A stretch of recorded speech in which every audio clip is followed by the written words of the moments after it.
Bonjour et bienvenue dans cette vidéo. Alors aujourd'hui, l'objectif, c'est de vous donner une belle dose d'inspiration à vous qui êtes peut-être en questionnement sur votre parcours professionnel, peut-être que vous ne vous sentez plus à votre place dans votre quotidien et que vous ne savez pas forcément quoi faire à la place. Donc c'est une bonne dose d'inspiration que je vous partage aujourd'hui.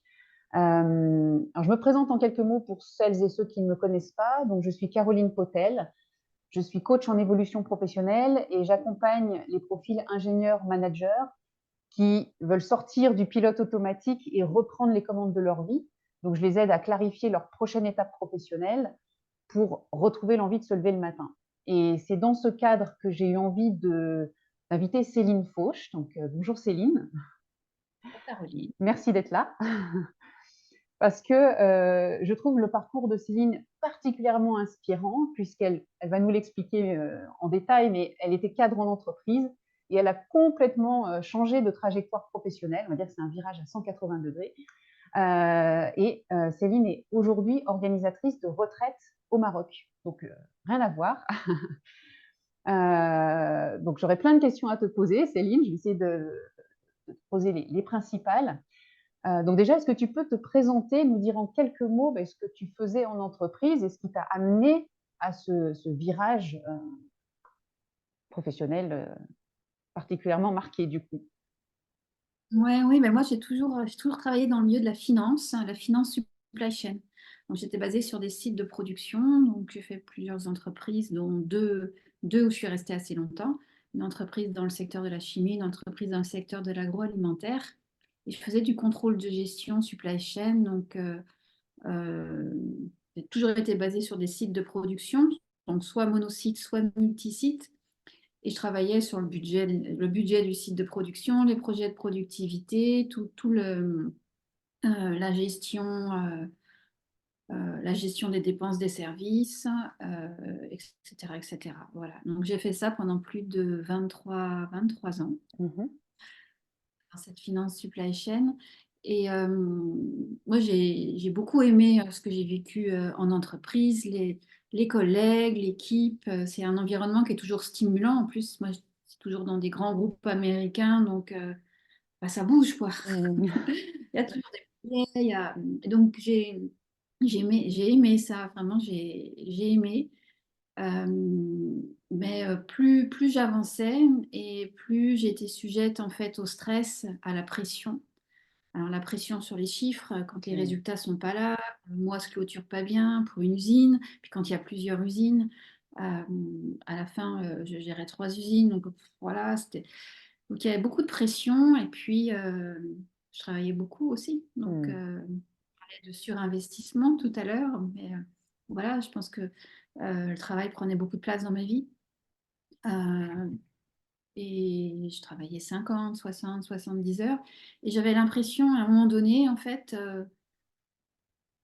je me suis épuisée, voilà, tout Mhm. simplement, quoi, comme ça arrive à beaucoup. Je me suis fatiguée et j'ai continué, en fait. J'ai voulu forcer, je ne voyais pas pourquoi j'arrêterais, donc je n'ai jamais eu l'idée de faire autre chose, donc je continuais et puis je me suis épuisée sans avoir conscience qu'à un moment donné, quand tu es épuisé, ben, tu es à l'arrêt, quoi, tu vois. Et Mhm. donc, et donc en 2020, voilà, un matin, j'ai pas pu me lever, tout simplement. C'est aussi bête que ça, aussi tristement banal aussi. Et c'est à partir de ce point-là qui a été un point de chaos où je me suis dit, mais qu'est-ce que je vais faire maintenant, quoi. Et je savais que je ne pourrais plus revenir en entreprise. Mhm. Ça, c'était sûr. Je ne Il pouvais y a plus, en vraiment fait. une cassure là et une prise de conscience aussi quelque part, parce que tu expliquais que tu t'épuisais sans vraiment t'en rendre compte. Et c'est souvent le cas, hein. On n'est pas En fait, on forcément ne à veut pas l'écoute. voir. Ouais, c'est ça. Une forme de déni. On va voir. Après, tout le monde est un peu fatigué, tout le monde est un peu stressé, tu vois. Mhm. Donc, bah oui, c'est pas facile en ce moment avec ce projet-là. En fait, on trouve toujours, tu vois, des excuses. Mhm. Et puis, on évolue. Moi, mes collègues étaient pareils que moi, hein, Mhm. tu vois.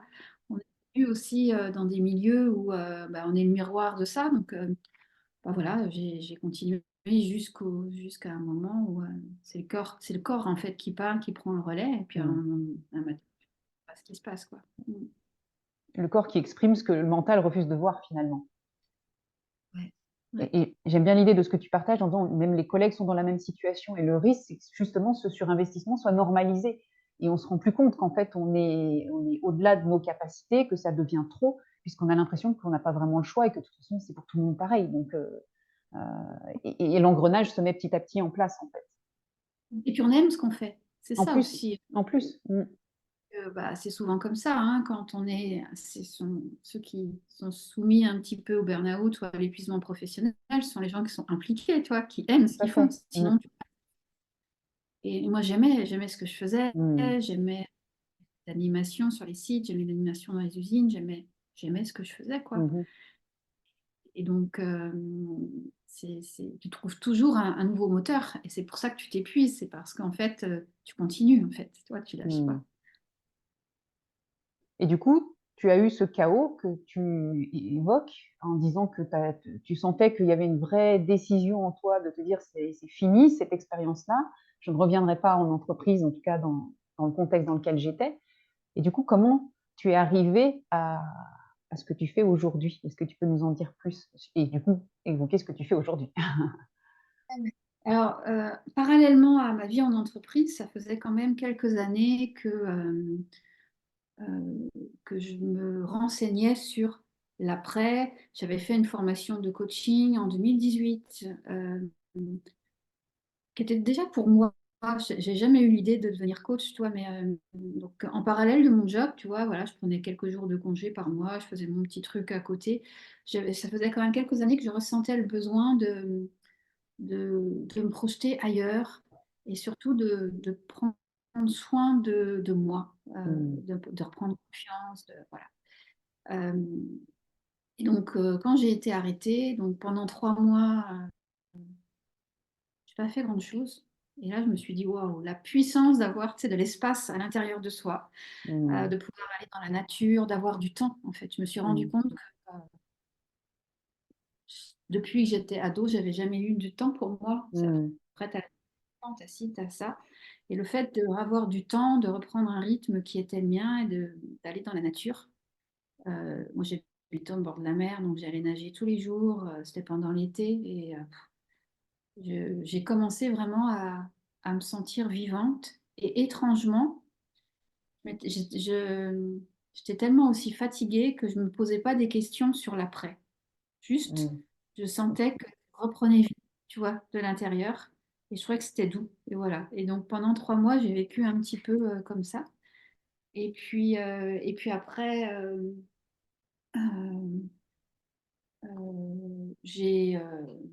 tout s'est enclenché très vite en fait. Tu sais, que dès lors que tu te sens à nouveau vivante, dès lors Mmh. que je me suis dit, tiens, j'ai commencé à être présente sur les réseaux sociaux, j'ai commencé à créer des petits groupes, tu vois, de 2, 3 mois où je proposais des choses.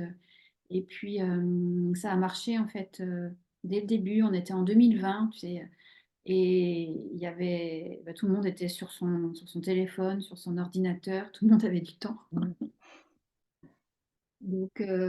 Donc, j'ai commencé à remplir mes groupes comme ça de coaching. J'ai fait ça pendant 1 an et demi et je proposais de la réinvention professionnelle, comme tu Mmh fais mh. aussi.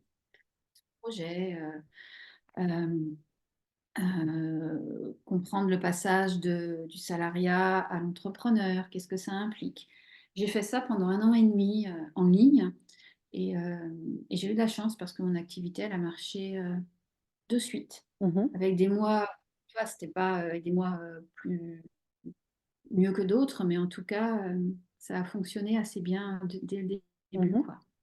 Et puis, 18 mois, 1 an et demi après, voilà, d'un coup, je me suis à nouveau bloquée. Je me suis dit, en fait, j'ai pas quitté le salariat pour revenir toujours derrière un ordinateur, quoi.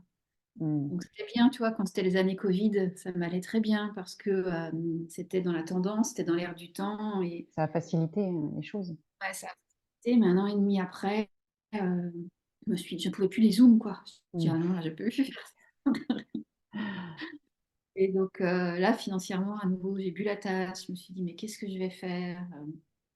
Je suis allée dans le désert une première fois, je suis allée dans le désert une deuxième fois, et puis bon, les choses se sont clarifiées, toi, petit à petit. Je me suis dit, en fait, c'est ça que je veux faire, je veux proposer des expériences dans la nature pour venir s'explorer soi, pour Mm. créer un contexte où chaque personne, en fait, elle peut venir et elle peut reprendre une respiration, elle peut venir écouter aussi, tu vois, s'écouter soi, juste écouter ses Mm. envies, écouter tout ce qu'on n'a pas l'habitude de faire dans nos quotidiens, tu vois. Et puis dans un contexte où tu vis autrement, il y a de l'intensité, il y a de la connexion à soi. Et donc voilà, donc, j'ai fait ça. 2 mois après, ma première immersion au Maroc commençait. C'était à Essaouira. Ça a été compliqué, mais je me suis dit finalement c'est quand même ça que je veux faire. Tu sentais un appel, tu sentais que tu étais sur le bon chemin en fait. Oui, ouais, je sentais que c'était ça. Euh, mais je savais que j'avais beaucoup de facilité à l'organiser sur place, que j'aimais ça, que j'aimais ouvrir de nouveaux espaces.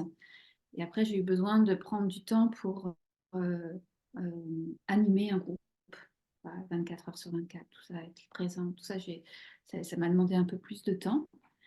Donc voilà, donc ça a été le premier, vraiment le premier truc, la première expérience, ben, c'est la première fois, c'est celle qui ouvre l'espace, celle qui Mm. ouvre, et puis qui permet qu'il y en ait d'autres après, en fait. C'est ça, un projet, c'est toujours une suite d'itérations, quoi. Mm. On n'arrive jamais à la clarté immédiate de suite, on n'arrive jamais à quelque chose d'abouti de suite. Moi, je crois beaucoup à ça, à ces Mm. projets qui se construisent petit à petit, en Brique après fait. brique. C'est ça l'alignement, tu sais, c'est une Ouais. sorte de trait d'union, petit à petit, tu vas Mm. pouvoir semer. Et à un moment donné, tu te dis, ah ben oui, là, je vais pouvoir me poser pendant quelques temps là, parce que ça me semble la version aboutie. Et puis après, ça change, tu continues, quoi. Et c'est intéressant ce que tu partages parce que justement, moi je sais que je travaille plutôt avec des profils ingénieurs, cadres, donc des personnes plutôt cartésiennes qui fonctionnent beaucoup avec le mental et qui ont ce besoin de contrôle en fait, de savoir où elles vont, d'avoir le point d'arrivée en fait. Qu'est-ce que ça va donner? Est-ce que... Alors que toi, tu es justement en train de dire que les choses se sont construites et ajustées au fur et à mesure en fait, que tout n'était pas écrit au départ, n'était pas forcément une feuille de route claire, mais que ça s'est fait au fur et à mesure avec des confirmations de ce que tu voulais faire, des ajustements, et que c'est dans l'action que tu as mûri ton projet, en fait. Complètement, ouais. Ouais. Ouais, ouais. La seule chose qui est claire pour moi, c'est ce que je veux créer. Alors, pas dans la forme, mais dans le fond. C'est-à-dire que j'ai envie de créer des choses qui m'animent et qui Mhm. soient, et toi, d'incarner une cohérence entre qui je suis et ce que je fais. Mm. Ça, c'est vraiment, tu vois, pour moi, c'est mon socle, c'est ma base. Mm. Et pour moi, c'est ça mon résultat. Et après, dans la forme, on peut le faire de tellement de choses, tu vois, différentes. Mm. Et c'est ça, voilà, c'est aussi ce qui m'a épuisé en entreprise, c'est que tu es toujours au service d'eux, tu es au Mm. service de stratégie, même si il y a des choses qui viennent te chiffonner dans tes valeurs. Tu es au service d'un rythme qui n'est pas le tien. Tu es au service d'un agenda que tu choisis pas. Et là, en fait, je me dis, non, en fait, moi, j'ai envie de choisir Mm. vraiment, voilà, il me reste 10, 15 ans, toi, dans ma vie pro. J'ai envie de faire autrement et j'ai envie de choisir les expériences que je veux proposer. Et donc, c'est un peu ça, tu vois, le fil conducteur. Mm. J'ai aimé aussi, si je reviens sur ce que tu as partagé un petit peu plus avant, sur le fait que le break que tu as eu, qui a été imposé hein, finalement, a été une opportunité pour toi de te sentir à nouveau vivante, parce que tu avais cet espace, ce temps. Et ça, je trouve c'est hyper intéressant parce que moi, je vois les personnes que j'accompagne le disent souvent au début d'accompagnement en disant je m'éteins dans ma vie, comme si leur vie avait en mode pilote automatique. Voilà, il y a un travail qui demande un investissement fort, il y a le quotidien, il y a les enfants, et cette impression de courir du matin au soir, qui, quelque part, cette vie les anesthésie, en fait. Donc j'aime bien quand tu as employé le mot de ça m'a rendue vivante, parce que justement, moi, ils me disent je m'éteins. Donc finalement, c'est avoir cet espace et ce temps pour soi, pour s'écouter, se reconnecter à soi, qui permet de rallumer sa flamme intérieure et de pouvoir extraire de soi, finalement, le projet qu'on veut mener pour la suite de sa carrière. Tout part de soi. Ouais, complètement. Tout part de soi. Moi aussi, hein, j'étais complètement vide à l'intérieur, hein. Mm. Tu te déconnectes de tes envies, tu te déconnectes de tes besoins, tu te déconnectes de ton rythme, tu te déconnectes de tes émotions. Et Mm. donc, au final, bah, tu es à côté de toi, quoi. Et Mm. c'est ça qui fait que tu puisses. Mm. le fait de revenir vivante, c'est ça qui vient nourrir à nouveau une Mmh. flamme, une envie, des désirs, des nouveaux projets.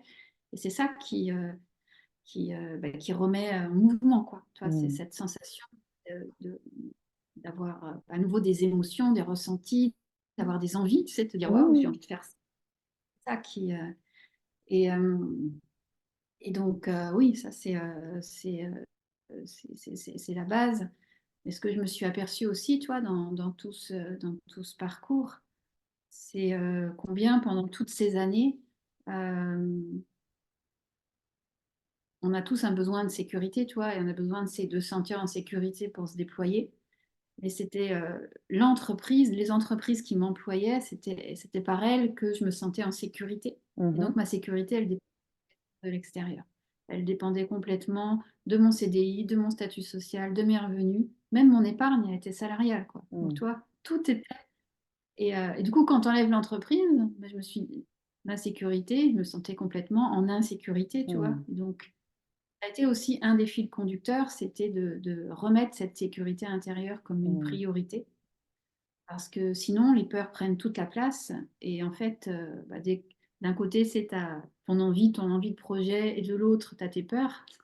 Mais si tes peurs, elles prennent toute la place, bah, à chaque fois, ça étouffe tes envies, Oui, ça bien sûr. étouffe tes désirs.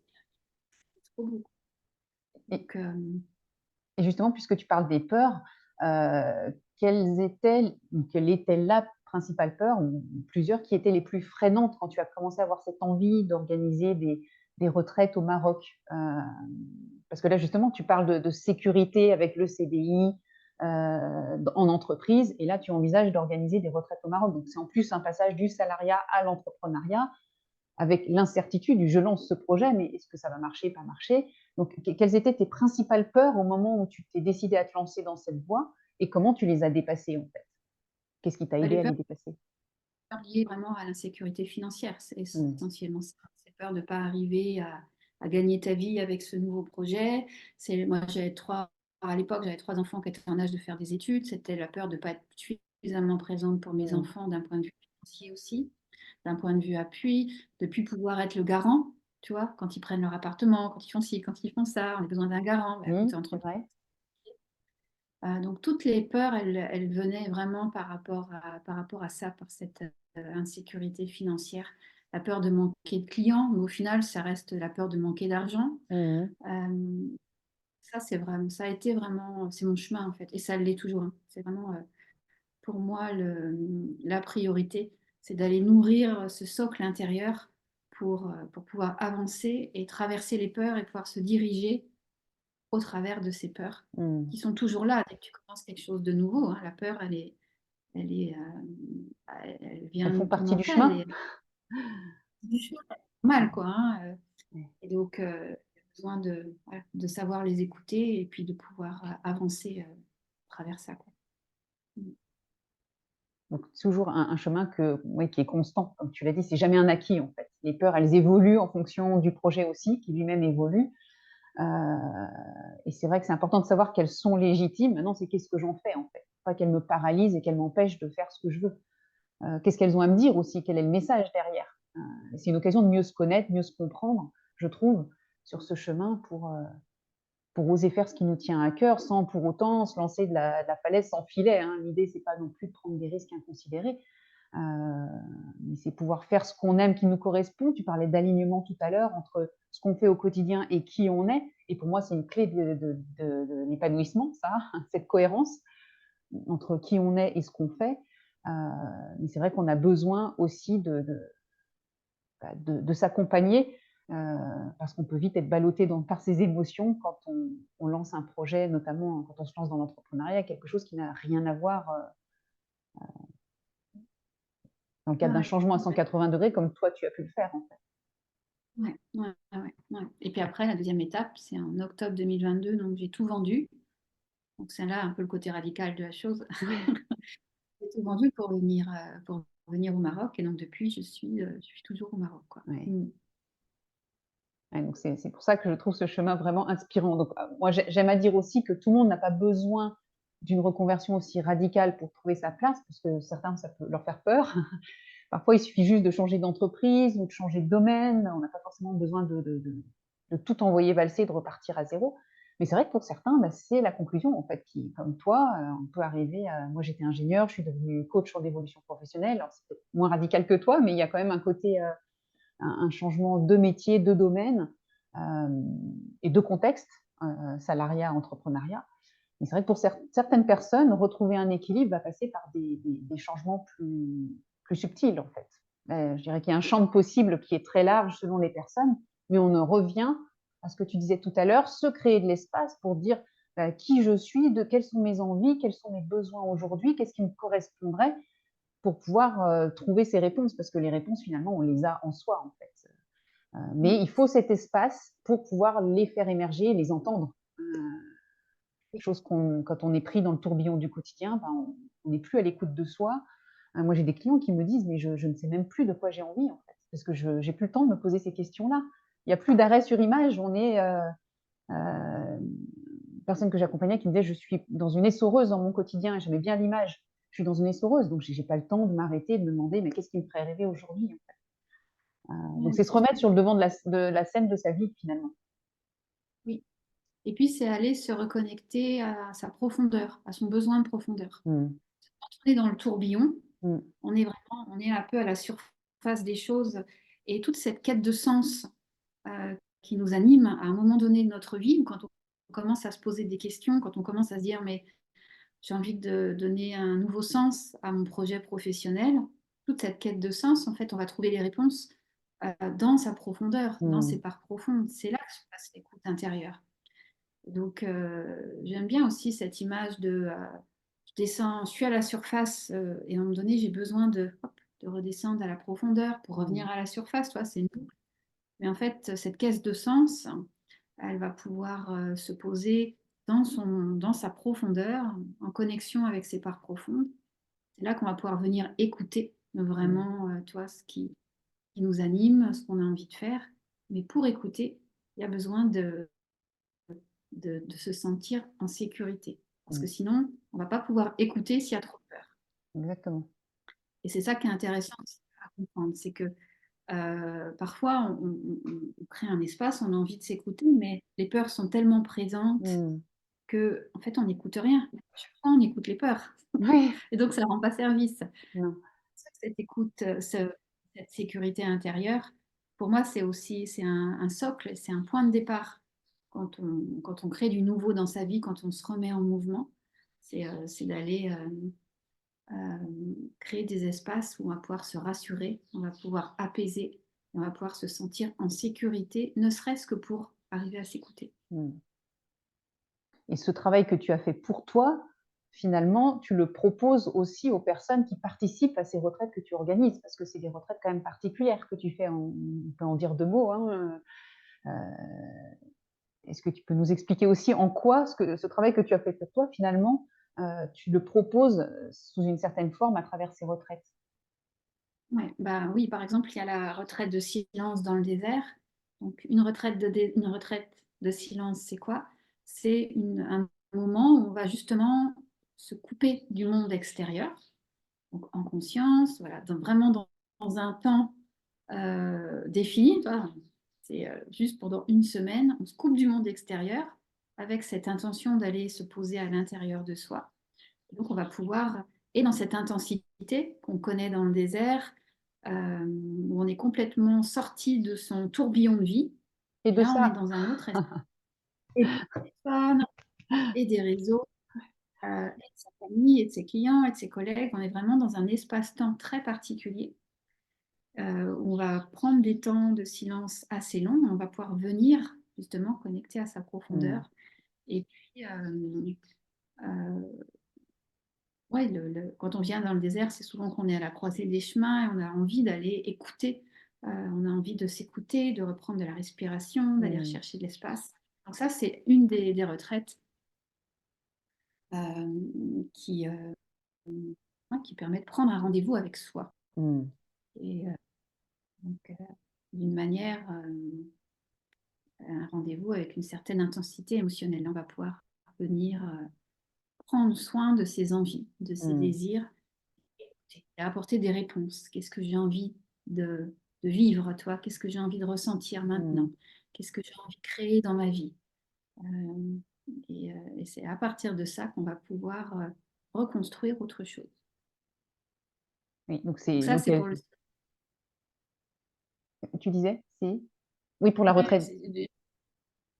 donc ça, c'est un peu des expériences initiatiques. Et Mhm. il y a aussi d'autres retraites en co-création avec Gaël Lebraine, avec le mouvement Elan, qui sont des immersions dans la nature sauvage.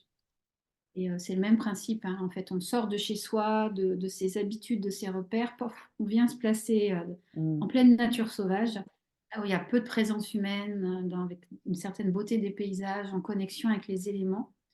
Là, on revient à sa nature profonde, on Mhm. revient à l'essentiel. Voilà. Donc, c'est un peu ça que je propose maintenant.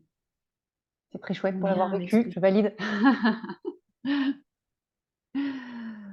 Et du coup, qu'est-ce que ça change pour toi d'avoir cette nouvelle vie professionnelle? Qu'est-ce que, par rapport à ce que tu as pu connaître avant, où tu parlais du stress, de la pression, de la fatigue, qu'est-ce que ça change pour toi aujourd'hui de te sentir à ta place et aligné par rapport à ce que tu proposes?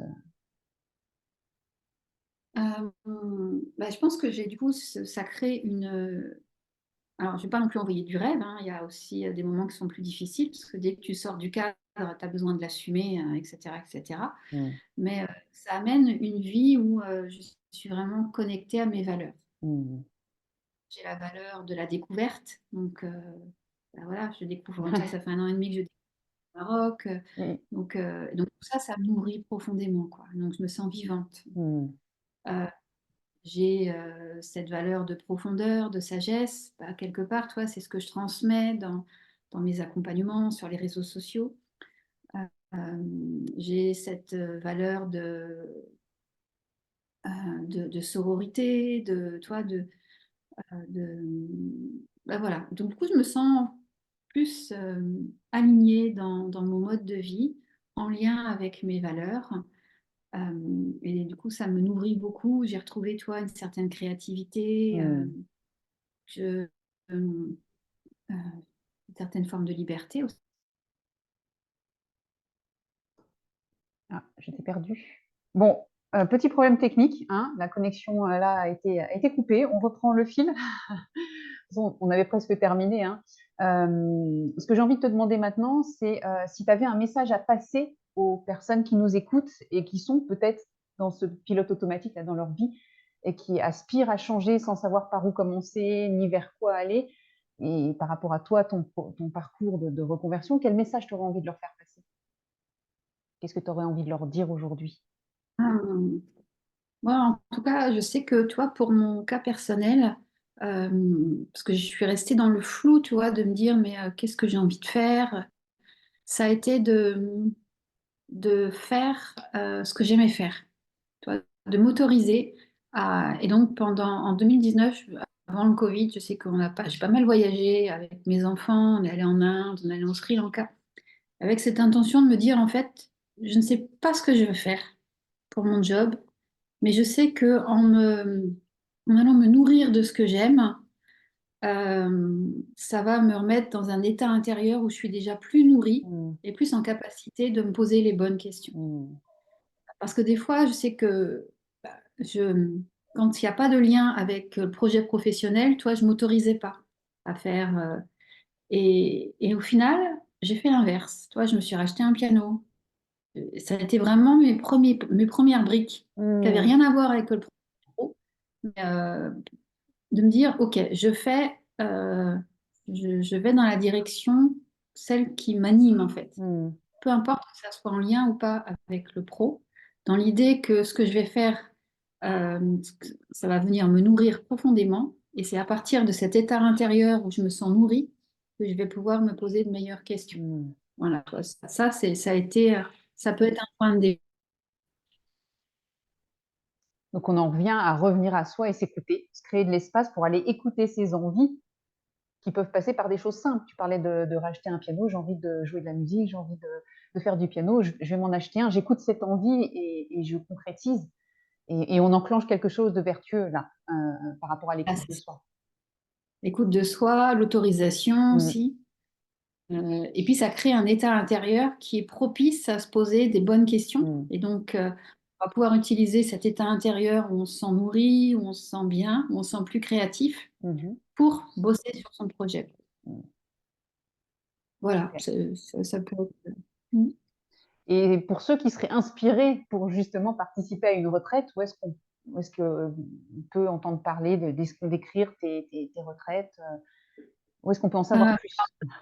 ouais, le plus simple, ça peut être de se connecter sur mon profil LinkedIn, donc Mhm. Céline Fauche, Je et mettrai tout ça puis sous la vidéo. voilà, et de cliquer sur ma newsletter. Donc, D'accord. j'envoie une newsletter tout lundi, donc euh, qui permet d'aller nourrir un peu son intériorité dans ce sens-là. Et puis j'y partage mes actualités, les dates et les agendas des futures retraites. D'accord. Ok. Voilà. Super. Eh bien, merci Céline pour ce partage. Avec- Merci.